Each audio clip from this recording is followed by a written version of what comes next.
인류가 하나님을 거역한 최초의 사건은 에덴 동산에서 일어났지요. 하와가 하나님이 따먹지 말라고 한 선악과를 따먹은 사건이에요. 우리는 질문합니다. 왜 하나님은 그날 하와를 그냥 놔두셨을까?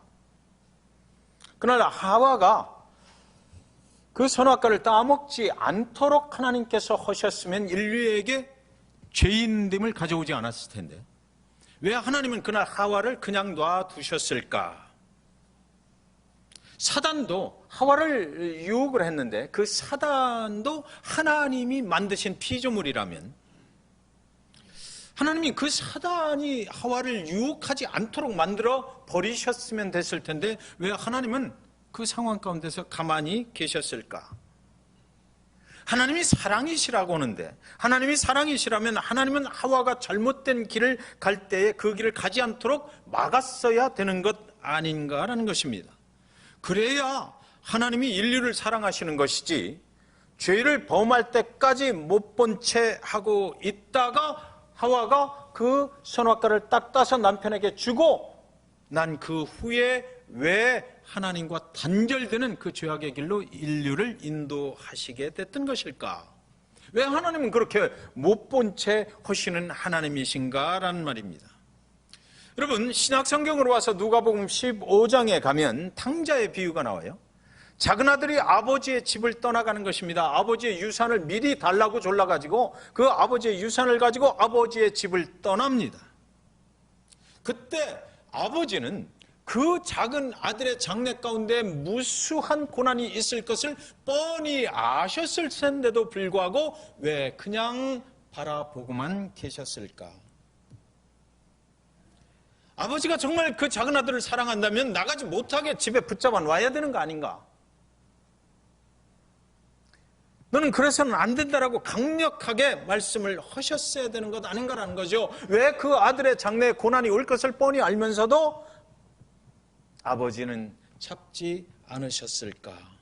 왜 가지고 나간 돈 다 잃어버리고 돼지 쥐염 열매도 못 얻어먹어서 쩔쩔 굶고 살 때까지 그리고 그 모든 것을 깨닫고 돌아올 때까지 세상 죄악 가운데 노출돼서 완전히 빈털터리로 돌아올 때까지 아버지는 그냥 계셨던 것인가? 하나님은 왜 성도들이 신실하게 하나님 믿음 안에 살다가 하나님을 떠나서 세상으로 나갈 때 왜 그들을 붙잡지 아니하시는 것일까? 하나님은 신실하신 하나님의 자녀가 하나님을 멀리 떠나갈 때 그의 뜻을 꺾기 위해서 하나님의 집을 떠나가는 그의 뜻을 꺾기 위해서 하나님께서는 무엇인가를 하셔서 다시 되돌려놓아야 되지 않는가라는 것입니다. 심한 고난을 주셔서라도 아니면 그들의 삶의 터전에 하나님이 심판하시고 징계하시는 그런 모습을 보여주셔서라도 그가 하나님 앞에 돌아올 수 있도록 하나님께서 그를 붙잡아야 정말로 하나님은 사랑의 하나님이시고 정말로 하나님 안에 있는 것이 복된 것임을 우리가 알게 될 것이 아닌가라는 질문이 생기는 거예요. 여러분의 생각은 어떠십니까? 왜 하나님은 못 본 채 하시고 하나님의 집을 떠나가는데도 하나님을 버리고 내가 이제 더 이상 믿음 생활하지 않겠다라고 교회에서 수많은 상처를 받아서 나는 이제 더 이상 교회를 보기 싫다고 나는 하나님 그런 하나님이라면 믿지 않겠다라고 하나님을 떠나버리는 성도들을 왜 하나님은 그냥 보고만 계신가라는 거죠. 그렇다면 그분이 어떻게 하나님이 사랑이라고 말씀하실 수 있는 것인가? 요한복음 14장 6절에 예수께서 이르시되 내가 곧 길이요 진리요 생명이니 나로 말미암지 않고는 아버지께로 올 자가 없다라고 분명하게 그렇게 선포를 하셨는데도 불구하고 하나님은 왜 아버지께로부터 떠나가는 자들을 그냥 보고만 계신가라는 거죠. 그분이 정말로 진정한 길이요 진리요 생명이 되신다면 어떤 방법으로 해서든지 떠나가는 성도들을 붙잡아 놔야 되는 것 아니냐라는 것이에요. 저와 여러분이 어느 날 영원한 천국으로 가는 길이요 진리요 생명이 되시는 주님을 버리고 세상 죄악을 향해서 떠나간다면 하나님이 여러분의 사업체나 여러분의 자녀나 여러분의 가정 생활이나 어떤 생활의 그 모습을 하나님이 허락하셨던 것들 중에서 무엇인가 문제를 일으키셔서라도 하나님 앞에 다시 돌아올 수 있도록 만들어서 하나님이 원하시는 길로 끌고 가셔야, 인도하셔야 정말 하나님이 하나님 되심을 우리가 알고 하나님 안에 거하게 될 것 아닌가라는 거죠. 여러분의 육신의 병을 들게 해서라도 하나님께 회개하고 다시 돌아올 수만 있다면, 하나님께서는 떠나가는 자를 붙잡아서 육신의 병을 주셔서라도 다시 돌아올 수 있도록 하셔야 되는 것 아닌가. 하나님의 방법으로 무엇이든지 다 하실 수 있는 그런 위대하신 하나님이니까, 하나님은 우리의 삶에 어떤 문제를 주시면 그 사람이 돌아올 수 있다는 것을 분명하게 알고 계시니까, 고난이 또 축복이라고 하셨으니까 고난을 주셔서라도 빨리 돌아올 수 있도록 그렇게 하셔야 되는데, 왜 하나님은 그런 것들을 허용하시는가라는 거예요. 하나님이 돌아온 탕자가 되어서 아버지의 집으로 다시 돌아올 때까지 무엇을 하고 계셨느냐는 거죠. 아버지의 집으로 떠나갈 때 그때 쫓아가셔서 딱 붙잡아가지고 돌이켜 세워서 아니야라고 다시 아버지의 집으로 돌아가게 만드셔야 하나님이 진정한 하나님 아니신가라는 거죠. 그분이 사랑이시라면서요. 하나님 안에 있는 것이 복된 것이라면서, 하나님 안에 있으면 선하고 축복된 길로 영원한 생명의 길까지 아버지만 믿고 가게 하는 것이 하나님의 뜻이라면서요. 그렇다면 왜 하나님은 하나님의 백성들이 하나님을 떠나갈 때 그대로 보고만 계시냐는 거죠. 에덴 동산에서 왜 하와에게 그것을 할 때까지 그대로 놔두셨느냐라는 것입니다. 왜 돌아온 탕자가 아버지의 유산을 가지고 집을 나가서 그 고생을 하는데도 불구하고 하나님은 쫓아가시지 않으셨느냐라는 거죠. 왜 스스로 깨닫고 돌아올 때까지 그냥 두셔야만 됐는가? 하나님은 우리의 생활 가운데 왜 그것을 인정하시는가? 그것을 그냥 허용하고 계시는가라는 거예요. 여러분의 하나님은 어떤 하나님이십니까? 내가 하나님을 떠나려고 할 때 하나님께서 붙잡으시는 하나님이신가요? 아니면 내가 하나님을 떠나려고 할 때 하나님이 안 계신 것만 같아서 믿음 생활할 때 시험이 들어서 하나님을 떠나려고 할 때 하나님 그냥 보고만 계시고 내가 다시 돌아올 때까지 그냥 기다려주시는 하나님이신가요? 우리가 하나님을 떠날 때 하나님과 우리 사이에는 과연 무슨 일이 벌어지게 되는 것일까요?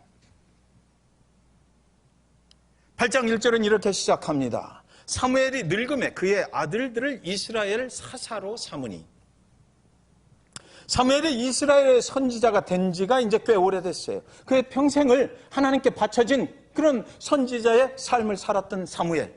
그가 이제 그 일생을 이제 선지자의 삶을 마치는 그런 과정이 된 거죠. 육신이 늙었다는 것입니다. 그래서 이제 부엘세바에서 그 두 아들을 사사로 이제 다시 세웠습니다.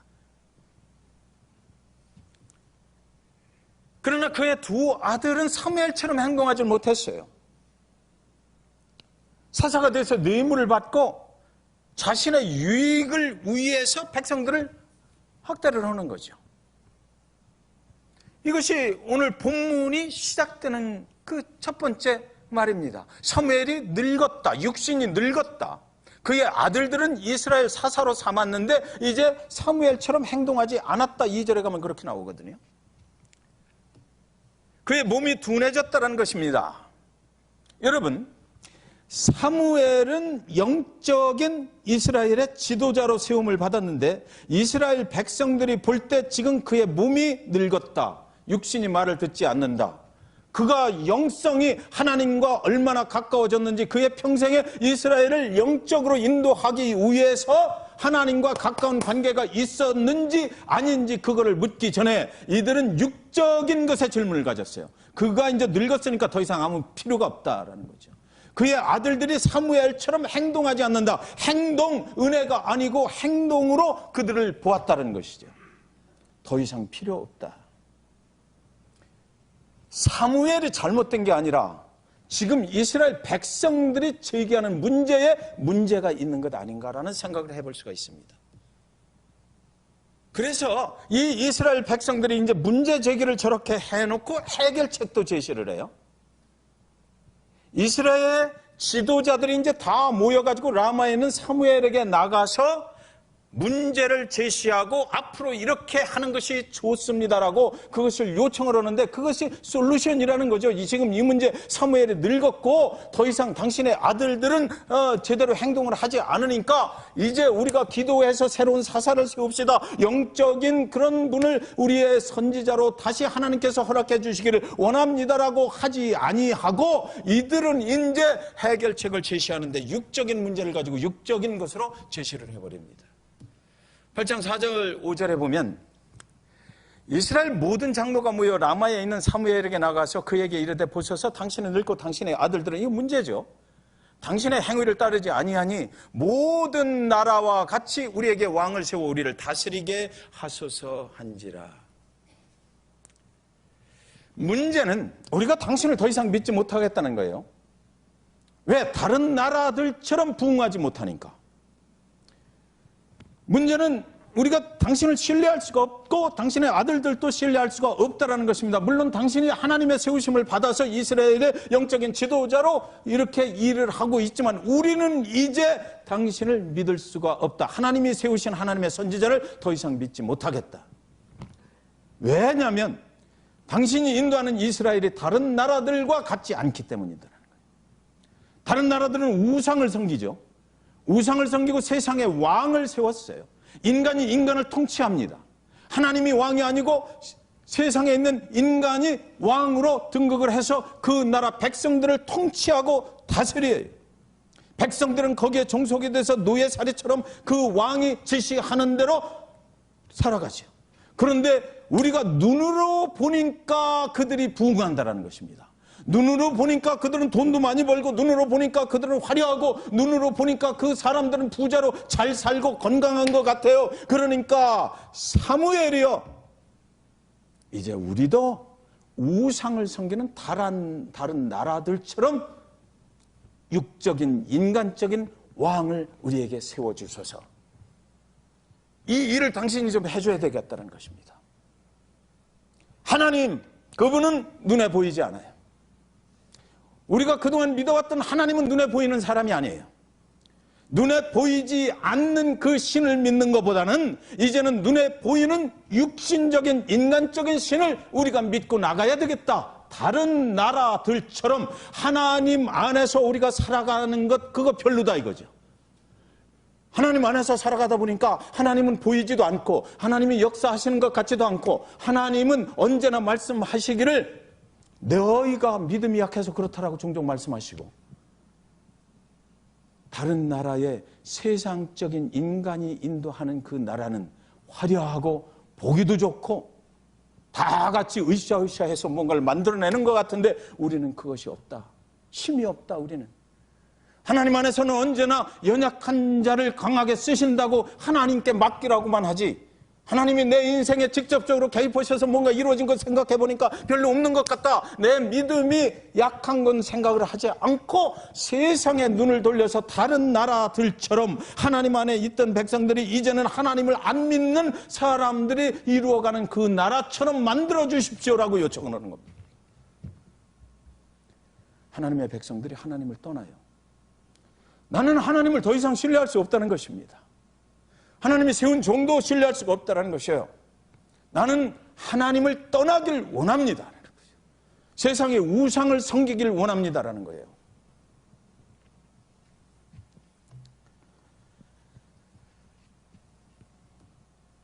그래서 하나님의 사람을 제거하는 작업을 하는 거죠. 옛날 사사시대가 있었거든요. 요 이전의 사사시대에 하나님의 사사들을 하나님이 계속해서 세우셨어요. 그럼 그 사사들이 하나님의 백성들을 다스려 나가는데, 영적으로 다스리는데 또 문제가 생겨. 그러면 하나님은 또 다른 사사를 또 세우셔요. 그때만 해도 이스라엘 백성들은 하나님이 세우시는 사사를 인정을 하고 하나님께 같이 나아가기를 원했을 거예요. 그런 일들이 계속해서 반복됐습니다. 하나님의 사람이 세워졌다가 또 제거되고 하나님의 또 다른 사람이 또 세워지고 하나님이 세우시는 사람이 계속해서 사사시대를 인도해 왔어요. 그런데 여러분, 지금은요, 하나님의 사람 사무엘과 그의 두 아들을 완전하게 제거해 버리고 이제는 하나님의 사람이 아닌 세상이 세우는, 우리가 세우는 사람으로 내가 통치를 받겠다라고 하는 거예요. 그러니까 그전만 해도 사사시대만 해도 하나님의 사람을 계속해서 세우셨는데 그들에게 복종할 수 있었는데 이제는 그것도 싫다라는 거죠. 하나님의 사람과는 전혀 관계없이 우리는 우상을 섬기는 나라들처럼 인간이 왕이 되는 그런 나라를 세워주십시오 하는 거예요. 하나님을 완전히 떠나고 싶다라는 거죠. 사사시대보다도 더 악한 요구를 지금 하고 있는 거예요. 하나님 앞에. 출애굽기 3장 1절에 보면 백성이 모세가 산에서 내려옴이 더딤을 보고 모여 백성이 아론에게 이르러 말하되 일어나라 우리를 위하여 우리를 인도할 신을 만들라. 이 모세 곧 우리를 애굽 땅에서 인도하여 낸 사람은 어찌 되었는지 알지 못함이니라. 하나님이 모세를 시내산 정상으로 부르셨어요. 광야 가운데 구름기둥 불기둥으로 매일같이 하나님께서 이스라엘 백성들을 인도해 가던 어느 날 애굽에서 나온 지가 90일 석 달이 되던 어느 날 하나님께서 그 이스라엘의 인도자 하나님이 세운 모세를 이제 시내산으로 부르셨습니다. 하나님께서 긴히 할 얘기가 있어. 근데 이스라엘 백성들이 모세가 언제 내려오나 기다렸는데 안 내려오는 거예요. 40일이라는 긴 시간을 거기서 하나님과 보내고 있는 것입니다. 안 내려오니까 이때 이스라엘 백성들이 답답해서 견디지 못해서 아론을 찾아가요. 아론을 찾아가서 뭐라 그러냐면 이제 우리를 위하여 우리를 인도할 신을 만들라 그럽니다. 그래서 그들이 애굽에서 나올 때 가지고 나왔던 모든 그 보석들을 전부 다 모아가지고 이 아론이 앞장서가지고 금송아지를 거기다 만들어버렸어요. 금송아지를 만들고 나서 그들이 그 금송아지 앞에 이제 예배를 드리는 겁니다. 제사를 드릴 때에 아론이 제사장이잖아요. 이 아론이 뭐라고 이스라엘 백성들에게 말하냐면 이것이 너희를 애굽에서 인도해낸 너희의 신이라 그래요. 여러분들 히브리 원문에 보면 하나님 가시라는 단어하고 여기서 쓴 너희를 인도해낸 너희의 신이라 하는 거하고 똑같아요. 이때는 그들이 믿는 신은 딱 하나였기 때문에 다른 단어가 없어서 썼을 거예요. 우리 번역본에 보면 스몰 g로 썼어요. 우리가 이해를 한 거죠. 이때 한 것은 정말 여호와 하나님이 아니니까. 그냥 히브리 원문에 보면 똑같은 단어를 써버렸다고요. 그러니까 너희를 애굽에서 인도해낸 여호와다 이 금송아지가라는 거죠. 네. 여러분 여기 아주 중요한 하나님이 주시는 메시지가 있습니다. 저와 여러분은 하나님을 믿고 살아요. 하나님을 신뢰하고 살아요. 그런데 어느 날 우리도 이렇게 될 수 있다는 거죠. 네. 우리 안에 내 인생을 여기까지 인도해 온 것은 내가 열심히 했기 때문이고 내가 가지고 있던 재물 때문이고 내가 사회적인 명예 때문이지 어떻게 하나님이 하신 거야? 라는 생각이 들 수가 있어요. 하나님께서는 그 모든 상황들을 여기까지 인도해 오셔서 에베네셀의 하나님 여기까지 인도하신 하나님이신데도 불구하고 에베네셀의 하나님 사무엘상 7장에 있던 얘기잖아요.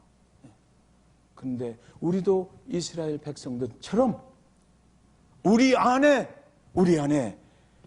여호와 하나님, 우리가 섬기는 여호와 하나님이 아닌 나를 구원으로 인도하시는 예수 그리스도가 아닌 또 다른 어떤 것으로 채워놓고 우리가 기도할 때는 여호와 하나님 앞에 기도하고 예수 그리스도의 이름으로 기도하면서 실상은 내가 세상 속에서 나가서 살 때 나는 그래도 재물이 있기 때문이야, 나는 그래도 이 명예가 있기 때문이야, 나는 그래도 이만큼 배웠기 때문이야 라고 할 수 있다는 것입니다. 여호와 하나님을 인정하지 않는 거죠. 그것이 이스라엘 백성들에게 일어났던 거예요. 그날 거기서 예배를 드리면서 이 사람들은 춤추고 노래하고 하나님께 나가는 거죠.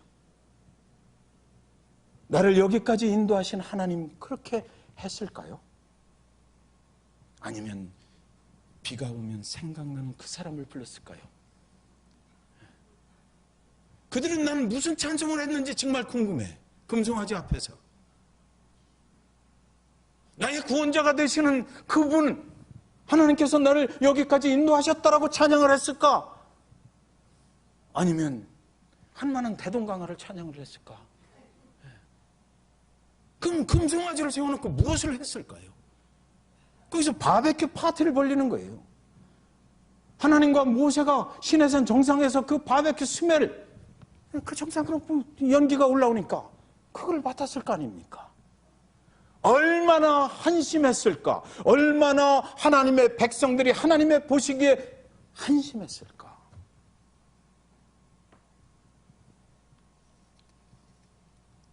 사랑하는 여러분, 우리 안에 이렇게 스스로 만들어 놓은 신은 없나요? 그리고 그것이 나를 지켜주는 신이라고, 돈이 나의 산성이시오, 건강이 나의 요새시오, 명예가 나의 피난처시오라고 노래하는 내가 만든 신이 우리 안에는 있지 않은가? 하나님을 떠나버릴 때는 그것 때문에 떠나는 거죠. 사실은 나는 하나님이 아니래도 살 수 있는 뭐가 있다라는 거죠. 하나님이 나를 도와주시지 않아도 나는 살 수 있다라는 거예요. 내가 만든 내 안에 있는 그 우상신을 가지고 있기 때문에 나는 하나님을 떠날 결정을 할 수 있어요. 그것이 없으면 안 되죠. 그것이 없는데 어떻게 내가 연약하고 부족해서 혼자 살아갈 힘이 없는데 하나님을 떠날 작정을 해? 절대 그럴 수 없어요. 눈에 보이지 않는 하나님 대신에 내가 만든 신을 하나님이라고 위장해서 섬길 수 있다라는 그 자신이 있기 때문에 떠나는 거예요. 하나님의 약속을 기다릴 수가 없어서 내가 만든 아들 이스마엘, 아브라함과 사라 사이에 하나님이 분명히 주신다고 했는데도, 하나님의 약속은 그렇게 했는데도 사라가 뭐라고 그래요? 하나님의 약속이 늦어지니까 우리가 만들어내자. 우리가 만들어서 하나님이 하셨다고 하면 되는 거야 라는 거죠. 우의장 전술로 하나님의 약속이 우리에게 임했다라고, 이루어졌다라고 하고 싶은 거예요. 그러고 나서 할렐루야, 할렐루야.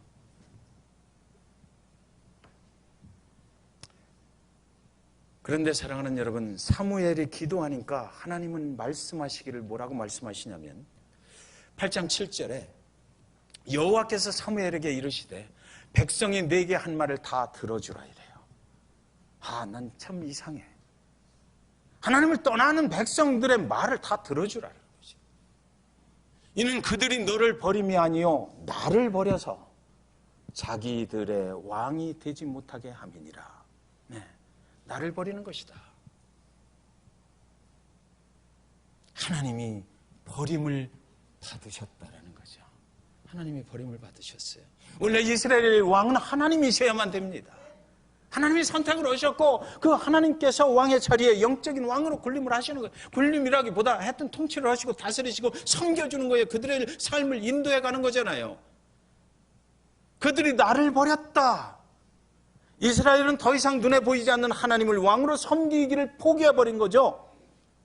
그래서 하나님이 말씀하셔요. 그들이 나를 버렸다는 거예요. 이스라엘은 더 이상 하나님의 백성이 되기를 포기해버렸습니다. 나는 하나님하고는 관계없어. 당신의 자녀가 아니야. 당신 없이도 살 수 있어. 그렇다면 이때 하나님이 정말로 이스라엘 백성을 사랑하신다면 하나님이 그러지 말라라고 하셔야죠. 그 중에 얼마를 죽여서라도 하나님 앞으로 그들이 떠나지 않고 돌아올 수 있도록 그렇게 하지 않도록 하셔야 되는 거 아닙니까? 하나님 정말 우리를 사랑하신다면 우리가 하나님을 떠나려 할 때 하나님이 징계를 통해서라도 우리가 거기서 머물 수 있도록 하셔야 되는 거 아니냐고요. 하나님은 이스라엘 백성들이 그 자리에서 즉각 회개하고 하나님을 떠나지 않도록 만들어 주셔야 정말 우리를 사랑하시는 하나님이시고 우리를 보호하시는 하나님이시고 우리를 영원까지 인도하실 때 그 하나님을 믿고 갈 수 있잖아요. 그런데도 왜 하나님은 그들을 그냥 두라고 그들의 말을 다 들어주라고 했을까? 하나님의 백성들이 하나님을 버리는 선택을 했을 때 하나님의 선택은 들어주고 내가 버림당할게. 이것을 선택하셨어요. 그래, 내가 버림당하면 되지. 하나님은 그들로부터 버림받는 길을 택하셨습니다. 그리고 사무엘에게 말씀하시기를 8장 8절에 내가 그들을 애굽에서 인도하여 낸 날부터 오늘까지 그들이 모든 행사로 나를 버리고 다른 신들을 섬긴 같이 네게도 그리하는도다 그래요. 아까 그 출애굽의 말씀, 그걸 하나님이 기억하시는 거죠. 그들은 계속해서 일해왔다. 네. 저와 여러분의 모습을 말씀하시는 것은 아닐까요? 좀 더 하나님 앞에 가까이 갈 때가 있지만 그러나 또 시들해지면 또 하나님을 떠났다가 또 하나님 앞에 가까이 왔다가 또 떠났다가 모든 행사로 나를 버리고 다른 신들을 섬김같이 해왔다. 그래서 지금 나를 버리는 것뿐만 아니라 하나님의 종된 너도 버림을 받는 거다라는 거죠. 그들은 하나님과 관계없이 살아가려고 한다는 것이에요. 애굽에서 나온 날부터 계속해서 반복적으로 나를 버렸다는 것이에요.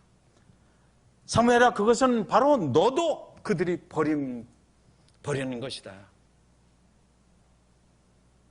이스라엘의 선택, 이스라엘 백성들의 선택은 하나님 그리고 사무엘, 너희는 이제 필요 없어. 아웃. 하나님 없이 살겠다는 거예요. 8장 18절에 그날에 너희는 너희가 택한 왕으로 말미암아 부르짖되 그날에 여호와께서 너희에게 응답하지 아니하시리라. 사무엘이 한 얘기거든요.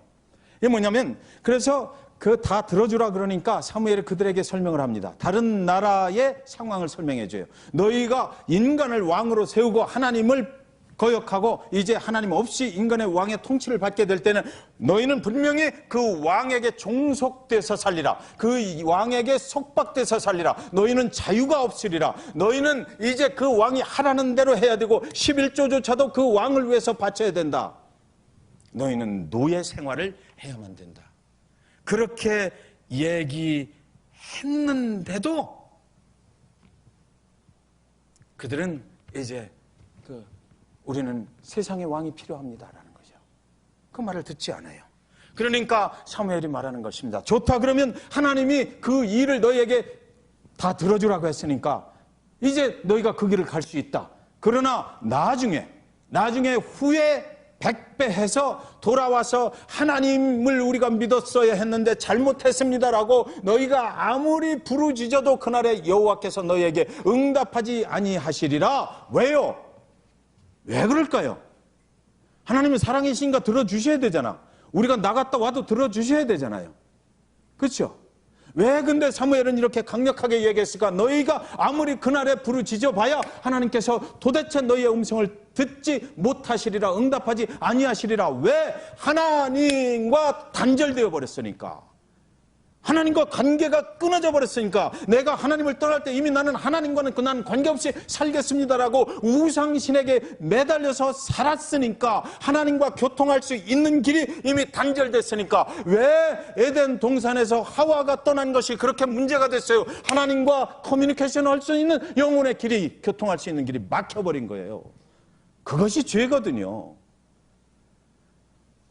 아무리 부르짖어도 하나님이 들을 수가 없어. 그것을 성경에서는 죄라고 그래요. 하나님과 교통하지 못하는 죄의 그 영혼들은 가는 길이 멸망의 길이다 이거죠.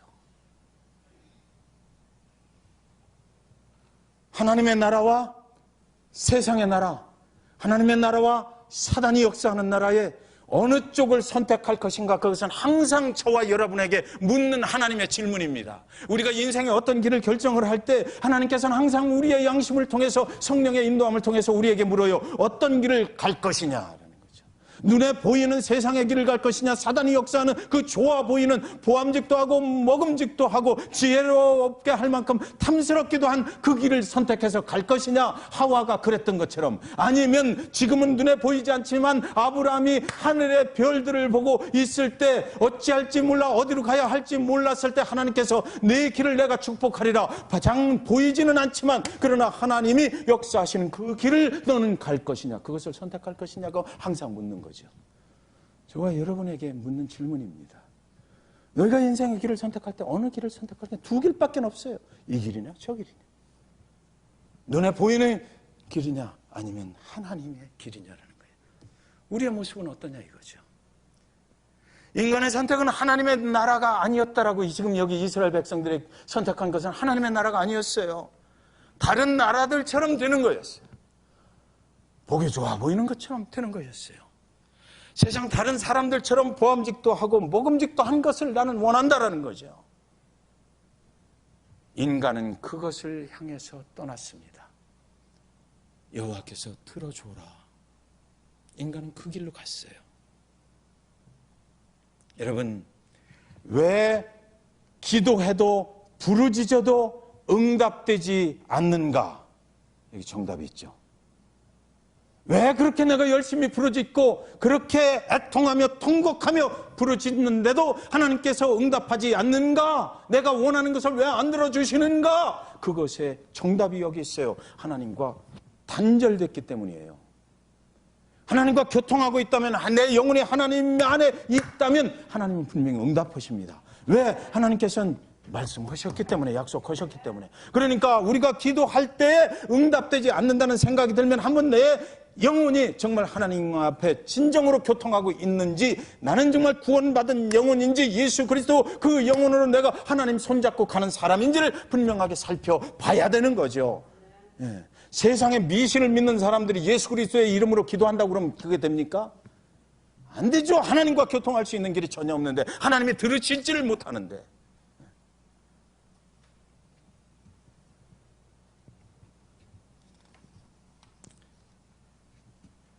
우리가 부르짖어도 하나님이 응답하시지 않을 때 우리 자신의 믿음을 한번 점검해 봐야 되는 거예요. 8장 19절 20절.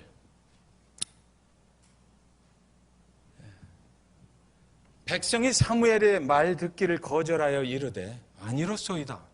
자, 잘 보셔요. 여기 참 이 성경 기자가 이 백성들의 말을 그대로 적어놓은 거거든요. 우리도 우리 왕이 있어야 하니 우리도 다른 나라들 같이 되어 우리의 왕이 우리를 다스리며 우리 앞에 나가서 우리의 싸움을 싸워야 할 것이니라 하는지라. 내 마음대로 좀 살게 내붙여두세요 라는 거죠. 내가 원하는 대로 좀 살게 내붙여두세요, 하나님. 네. 우리가 하나님보다 더 중요해요, 지금 현실적으로. 하나님은 눈에 보이지 않잖아. 나는 눈에 보이는 거 이거 빨리 해결해야 돼. 우리가 원하는 대로 살게 좀 내붙여주세요. 하나님 없이 내 마음대로 살게 해주세요라는 거예요. 그들이 원하는 것은 하나님이 아니었어요. 그들이 원하는 것은 우리였습니다.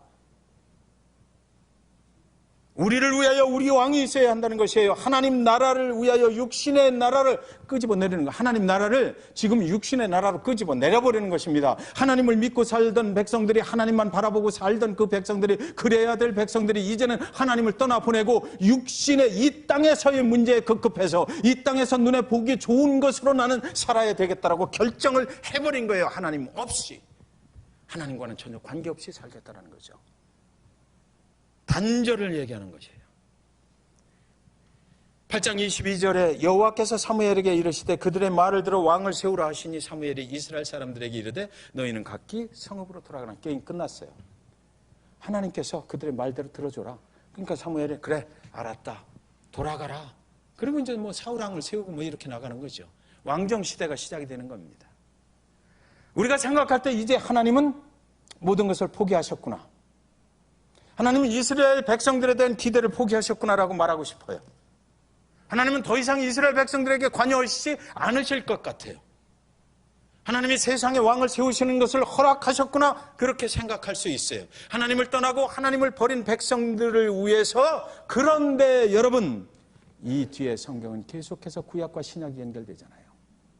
이렇게 하나님을 버리고 하나님 필요 없다라고 그러고 우리를 위해서 다른 나라들처럼 세상 사람들처럼 살아가길 원합니다라고 하나님을 떠난 그 백성들을 하나님께서는 그 뒤로 계속해서 가슴이 찢어지는 마음으로 보고 계셨다라는 거죠. 그래서 사울을 세우고 다윗을 세우시고 그 다윗의 후손을 통해서 메시아 예수를 만들어내시는데 하나님 본인이 그 아들 예수의 모습으로 골고다 십자가에 달려 죽는 그것으로 오셨다라는 것이에요. 하나님은 절대로 포기하지 않으셨어요. 하나님은 잠깐 놔뒀어요. 그래, 그럼 너희의 요구대로 해. 너희가 원하는 대로 해봐. 그러나 그때부터 하나님의 가슴이 찢어지는 것입니다. 이것이 바로 2000년 전 골고다 십자가의 사건이라는 것이에요. 하나님을 떠난 백성들, 그들을 어떻게 해서든지 하나님 앞으로 다시 되돌려오기 위해서 그분 스스로가 죄인된 몸으로 이 땅에 죄인된 인간을 위해서 오셔서 죄 없고 흠 없으신 그 예수 그리스도 당신의 아들 독생자를 여기다 갖다가 타라 매버리에서 죄값을 다 치러주시고 너희를 용서하시는, 그래서 다시 한번 하나님을 떠났던 하나님의 백성들이 예수 그리스도를 믿음으로 인해서 하나님 앞으로 돌아올 수 있도록 길을 열어주신 것, 이것이 하와가 떠날 때 그냥 놔두셨던 하나님의 마음입니다. 이것이 돌아온 탕자를 기다리시는 아버지의 마음인 거예요. 예수님께서 감람산에서 십자가에 이제 그 고난을 당하시기 전에 감람산에서 기도하셔요. 근데 성경에 보니까 감람산에서 기도하실 때에 무릎을 꿇고 기도하시는데 이 땀이 흘러서 땅바닥에 떨어졌대. 근데 얼마나 애통해서 기도하셨는지, 그 기도의 제목이 뭐냐면, 아버지, 이 잔을 내가 피해갈 수만 있다면 피해갔으면 좋겠어요. 그런데 아버지, 그게 아니고 하나님의 뜻이라면 내가 거기 순종할 테니까 아버지 하나님의 뜻대로 하셔요 라고 했거든요. 그때 땀방울이 핏방울이 돼서 인간이 죄인된 몸으로 죽어야 하는 거, 모든 인류의 죄를 지고 내가 대신 죽어야 되는 거, 그 십자가에 달려서 못 박히고 죽어야 되는 게 너무 고통스러울 것이니까 그 죄값을 내가 어떻게 지고 가, 아버지 나는 할 수 없어요. 그래서 땀을 흘리면서 이것 좀 피해갈 수 있으면 좋겠어요. 인간의 고통 속에서 기도할 때에 그 땀이 흘러서 땅바닥에 떨어질 때 뭐라고요? 피로 변했다. 너는 피의 제물이 되는 거야. 땀방울이, 하나님의 땀방울이 이 땅에 죄인들이 살고 있는 이 땅에 떨어지는 순간에 속죄 양의 피로 변했어요. 그래서 예수님이 그 피를 봤을 거 아니에요. 이건 뭐야? 하나님의 응답. 너는 그 길을 가는 거야. 네가 죽어야 모든 인류가 하나님 앞에 돌아올 수 있는 길이 열리는 거야. 그 뒤로는 예수님은 다시 기도해 주시지 않았어요. 그 길을 그냥 가셨던 것이지요. 이제 성경은 말합니다. 골로새서 3장 2절에 위의 것을 생각하고 땅의 것을 생각하지 말라. 네. 위의 것을 생각하라는 거예요. 하나님을 생각하라는 거죠. 여러분, 주기철 목사님은 위의 것을 생각하신 분이세요. 일제 그 신사참배 요구를 우상 숭배다, 난 죽어도 못한다는 거죠. 그래서 순교를 각오를 하시고 그분이 이제 그의 교회에서 마지막 설교를 하십니다. 나는 이제 죽음으로 가는 거예요. 순교당하러 가는 겁니다. 감옥으로 이제 붙잡혀 가는데 그때 마지막 설교를 하셔요. 그러면서 기도 제목을 내놓으십니다. 내가 거기 가서 고문을 끝까지 잘 견디기, 죽을 때까지 고문을 잘 견딜 수 있게 해달라고. 예수 그리스도 그분을 포기하지 않고 그 고문을 다 당할 수 있게 해달라고 여러분 좀 기도해 주세요.